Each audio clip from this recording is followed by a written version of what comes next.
دشت جنون کے معزز ناظرین اکرام، السلام علیکم۔ آج ہم آپ کو 30 قذابوں میں سے ایک قذاب مرزا غلام احمد قادیانی کی داستان سنا رہے ہیں۔ مرزا احمد نے یکدم اپنے نبی ہونے کا اعلان نہیں کیا، بلکہ آہستہ آہستہ وہ گرگٹ کی طرح اپنے رنگ بدلتا چلا گیا۔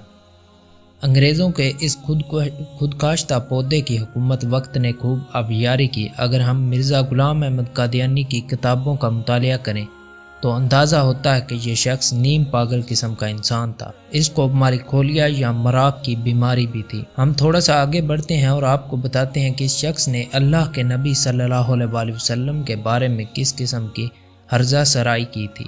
قادیانی تحریروں کے مطالعے سے یہ حقیقت بھی عیاں ہوتی ہے کہ مرزا کو معاذ اللہ نبی کریم صلی اللہ علیہ وسلم کی برابری کا بھی دعویٰ تھا۔ قرآن نے فرمایا ہے وَرَفَعْنَا لَكَ ذِكْرَكَ، تو قادیانیوں نے کہا کہ یہ مرزا کے متعلق ہے۔ اسی طرح اِنَّا فَتَحْنَا لَكَ فَتْحًا مُبِينًا کے بارے میں کہا کہ اس سے بھی مراد مرزا ہے۔ یہ بھی لکھا کہ مرزا کو بھی حوض کوثر دیا گیا، نعوذ باللہ۔ یہی وجہ ہے کہ مرزا کا بیٹا لکھتا ہے کہ مرزا نے نبوت محمدیہ کے تمام کمالات حاصل کر لیے اور اتنا آگے بڑھ گیا کہ نبی کریم صلی اللہ علیہ وسلم کے پہلو بہ پہلو لا کھڑا کیا، نعوذ باللہ۔ مرزا غلام احمد کو چونکہ انگریز کی پشت پناہی حاصل تھی، اس لیے اس نے لکھا نبی کریم صلی اللہ علیہ وسلم کی زندگی میں اسلام حلال پہلی رات کے چاند کی طرح تھا اور میرے زمانے میں 14ویں کے چاند جیسا ہو گیا ہے۔ خطبہ البامیہ میں کہتا ہے میری فتح محمد رسول اللہ صلی اللہ علیہ وسلم کی فتح سے بہت بڑی ہے۔ اعجاز محمدی میں لکھتا ہے کہ نبی صلی اللہ علیہ وسلم کے لیے چاند گرہن لگا، جبکہ میرے لیے چاند اور سورج دونوں کو گرہن لگا۔ مرزا غلام احمد کا ایک مرید قاضی ظہور الدین اکمل نے مرزا کی شان میں کچھ اشعار کہے۔ یہ اشعار مرزا کی زندگی میں شائع ہوئے، اسے سنائے بھی گئے، مگر اس نے ان کی تردید نہ کی۔ آئیے ذرا دل پر ہاتھ رکھ کر ان اشعار کو پڑھتے ہیں۔ محمد پھر اتر آئے ہیں ہم میں اور آگے سے ہیں بڑھ کر شان اپنی۔ محمد دیکھنے ہوں جس نے اکمل غلام احمد کو دیکھے قادیاں میں، معاذ اللہ ثم معاذ اللہ۔ قارئین اکرام، آگے بڑھتے ہوئے اب ہم دیکھتے ہیں کہ مرزائی کلمہ کیا ہے۔ مرزا کا بیٹا لکھتا ہے لا الہ الا اللہ محمد رسول اللہ کے مفہوم میں ایک نبی کا مرزا کا اضافہ ہو گیا ہے۔ مرزا کا بیٹا کہتا ہے کہ ڈاکٹر میر محمد اسماعیل نے مجھ سے بیان کیا کہ حضرت خلیفہ مسیح اول حکیم نور الدین فرمایا کرتے تھے کہ ہر نبی کا ایک کلمہ ہوتا ہے اور مرزا کا کلمہ یہ ہے میں دین کو دنیا پر مقدم رکھوں گا۔ قارئین اکرام، مجھے یاد ہے کہ ایک مدت پہلے افریقہ میں قادیانیوں کی عبادت گاہ کے اوپر کلمہ کچھ یوں لکھا ہوا تھا لا الہ الا اللہ احمد رسول اللہ۔ واضح رہے کہ یہاں احمد سے مراد وہ مرزا غلام احمد قادیانی لیتے ہیں۔ یہ تصویر 1974 کی تاریخ ختم نبوت کے دور میں اخبارات میں شائع ہوئی تھی۔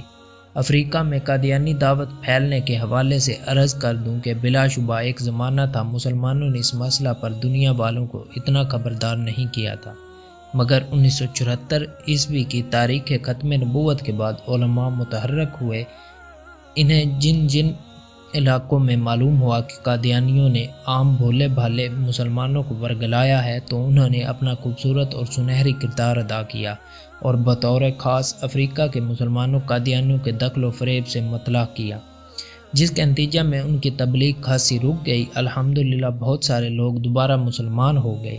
آج سے 18 سال قبل جب میں نائجیریا کے دورے پر گیا تو میں نے وہاں کی مسلمان تنظیموں کے ذمہ داران سے قادیانیوں کی نشاطت کے بارے میں بطور خاص معلومات حاصل کی، تو مجھے اطمینان ہوا کہ اس دعوت کے سامنے بند باندھا جا چکا ہے۔ لوگ قادیانیوں کے دجل و فریب میں کم ہی آتے ہیں۔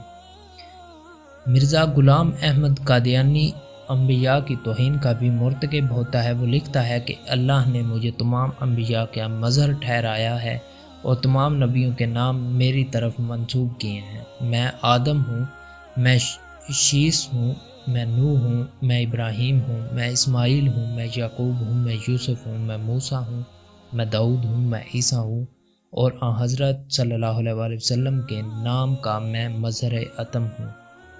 جینی ذلی طور پر محمد اور احمد ہوں۔ نعوذ باللہ۔ قارئین کرام اس تحریر کو پڑھ کر خود ہی اندازہ کر لیں کہ مرزا غلام احمد کی سوچ و فکر کیا تھی۔ یہ شخص نبی تو درکنار ایک سمجھدار آدمی بھی کہلانے کا مستحق نہیں تھا۔ جس طرح آپ اوپر کی ویڈیو میں دیکھ چکے ہیں، یہ شخص مرگی کا مریض تھا، اسے مراق کی بیماری تھی، بس انگریز نے اس کو تیار کیا۔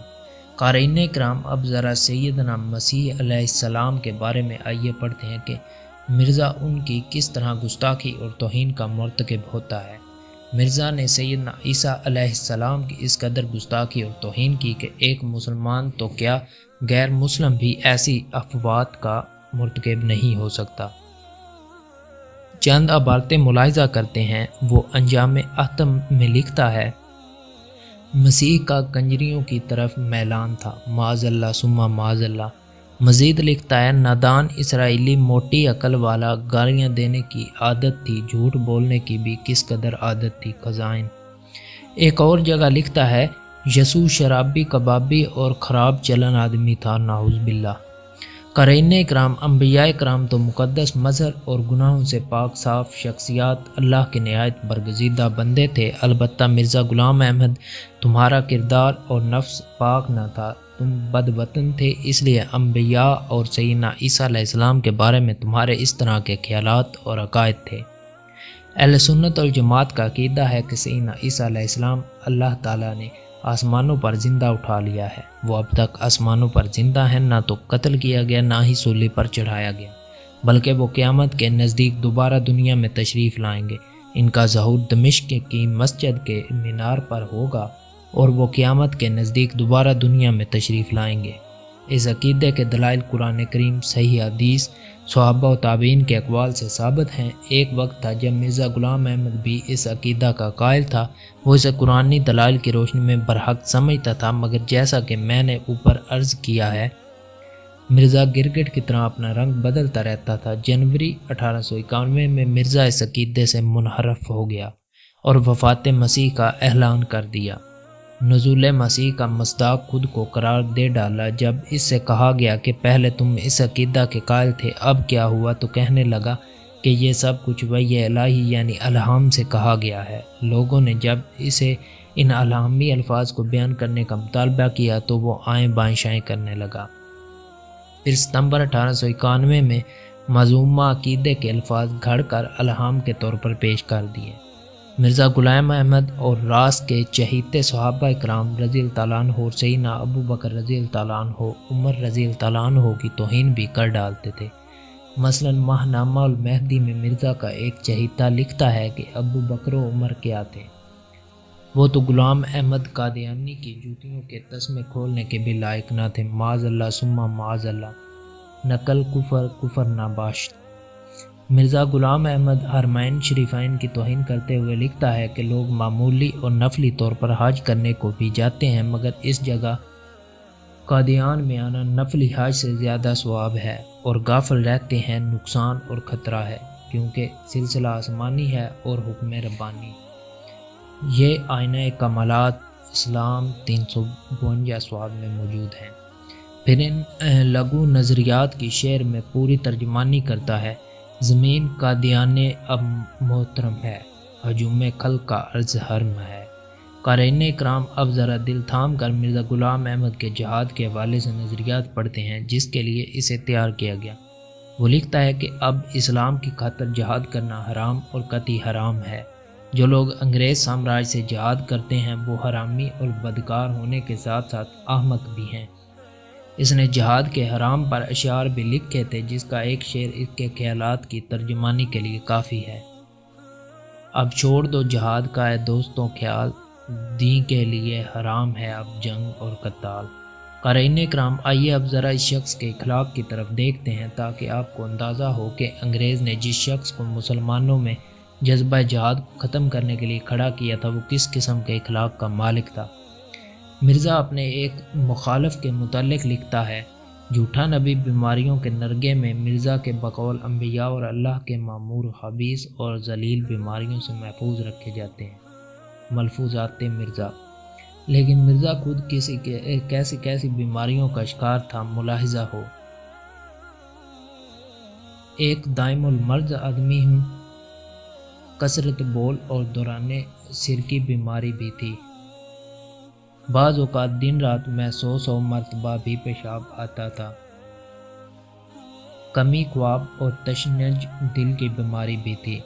مرزا نے زبانی اقرار کیا کہ وہ ہسٹیریا اور مراک مالکولیا پاگل پن کا مریض ہے۔ ملفوظات سیرت المہدی۔ مرزا کا دایاں ہاتھ بچپن میں ٹوٹ گیا تھا، پانی کا برتن اٹھا کر دائیں ہاتھ سے نہیں پی سکتا تھا۔ سیرت المہدی۔ خود ہی سوچئے کہ ایسا دیوانہ، پاگل اور دائمی مریض نبی ہو سکتا ہے؟ خاشع وکلا۔ مرزا قادیانی انگریز کا خود کاشتہ پودا، مرزا اور اس کا پورا خاندان انگریز سامراج کا مکمل وفادار تھا، اس لیے انگریز نے جھوٹی نبوت کا ڈھونگ رچانے کے لیے مرزا کا انتخاب کیا۔ مرزا کو ان حقائق کا نہ یہ کہ اعتراف تھا بلکہ اس پر فخر و ناز بھی تھا۔ مرزا خود لکھتا ہے، میں ایسے خاندان سے ہوں جو گورنمنٹ انگریز کا پکا خیر خواہ ہے۔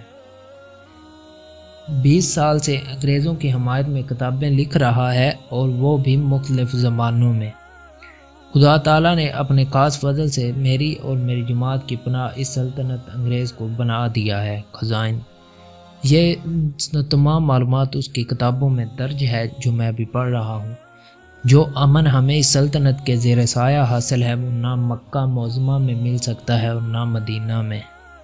میری جماعت گورنمنٹ انگریز کی ایک وفادار فوج ہے۔ اطاعت گورنمنٹ میری شرائط بیعت میں داخل ہے۔ مرزا کی جھوٹی پیش گوئیاں۔ سچا نبی اللہ تعالیٰ کی وحی سے پیش گوئی کرتا ہے اور اس کی کوئی پیش گوئی جھوٹی نہیں ہوتی۔ مرزا چونکہ انگریز کا ایجنٹ اور جھوٹا نبی تھا، اس لیے اس کی ایک بھی پیش گوئی سچ ثابت نہ ہو سکی۔ چند نمونے ملاحظہ ہوں۔ مرزا نے پہلی شادی 1852 میں کی اور دوسری شادی 1884 میں ہوئی۔ 20 فروری 1886 کو مرزا نے اشتہار دیا کہ اللہ تعالیٰ نے مجھے بشارت دی ہے کہ بعض بابرکت عورتیں اس اشتہار کے بعد بھی تیرے نکاح میں آئیں گی اور ان سے اولاد پیدا ہوگی۔ مجموعہ اشتہارات۔ اس اشتہار کے بعد مرزا 22 سال زندہ رہا، لیکن کسی بابرکت عورت سے نکاح تو کیا، کسی بے برکت عورت سے بھی نکاح نہ ہو سکا اور نہ اولاد پیدا ہوئی۔ مرزا نے کہا، اللہ تعالیٰ نے الہام کے ذریعے بتایا کہ تیری عمر 80 سال یا 5-6 سال زیادہ یا 5-6 سال کم ہوگی۔ لیکن مرزا 1839 سے 40 عیسوی میں پیدا ہو کر 1908 میں 69 سال کی عمر پا کر مر گیا اور اپنی ہی پیش گوئی جھوٹی ثابت کر گیا۔ واحد سچی پیش گوئی اور جھوٹی نبوت کا منطقی انجام۔ مرزا کی تمام پیش گوئیاں جھوٹی نکلی سوائے ایک پیش گوئی کے جو حرف بحرف سچ ثابت ہوئی اور مرزا کی قیامت تک رسوائی کا باعث بن گئی۔ تحریر، تقریر اور مناظرے۔ ہر انداز میں جس شخصیت نے مرزا کا ناطقہ بند کیا اور فاتح قادیین کا لقب پایا وہ تھے شیخ الاسلام مولانا ثناء اللہ امر تشریح رحمۃ اللہ۔ مرزا ان سے اس قدر بوخلایا کہ 15 اپریل 1907 کو ایک اشتہار دیا جس میں واضح الفاظ میں لکھا کہ ہم دونوں میں سے جو جھوٹا ہے وہ سچے کی زندگی میں مر جائے گا، اور وہ بھی طاعون یا ہیضہ کی بیماری سے۔ مرزا کی یہ پیش گوئی منوعاً پوری ہوئی اور وہ 26 مئی 1908 کو ہیضے کی بیماری سے مر گیا۔ مرنے سے کچھ دیر پہلے اس نے اپنے سسر میر ناصر نواب سے کہا کہ مجھے وبائی ہیضہ ہو گیا ہے، جبکہ شیخ الاسلام مولانا ثناء اللہ رحمۃ اللہ علیہ اس کے بعد 40 سال زندہ رہے اور 15 مارچ 1948 کو سرگودا میں وفات پائی۔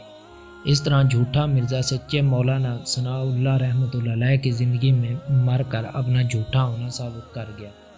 جھوٹے نبی کی عبرتناک اور رسوا کن موت۔ مرزا کی موت احمدیہ بلڈنگ، رام گلی، برانڈرتھ روڈ، لاہور میں ہوئی۔ اگر مرزا واقعی نبی تھا اسے اسی جگہ دفن کرنے چاہیے تھے، کیونکہ حدیث کے مطابق نبی کو وہیں دفن کیا جاتا ہے جہاں وہ فوت ہوتا ہے۔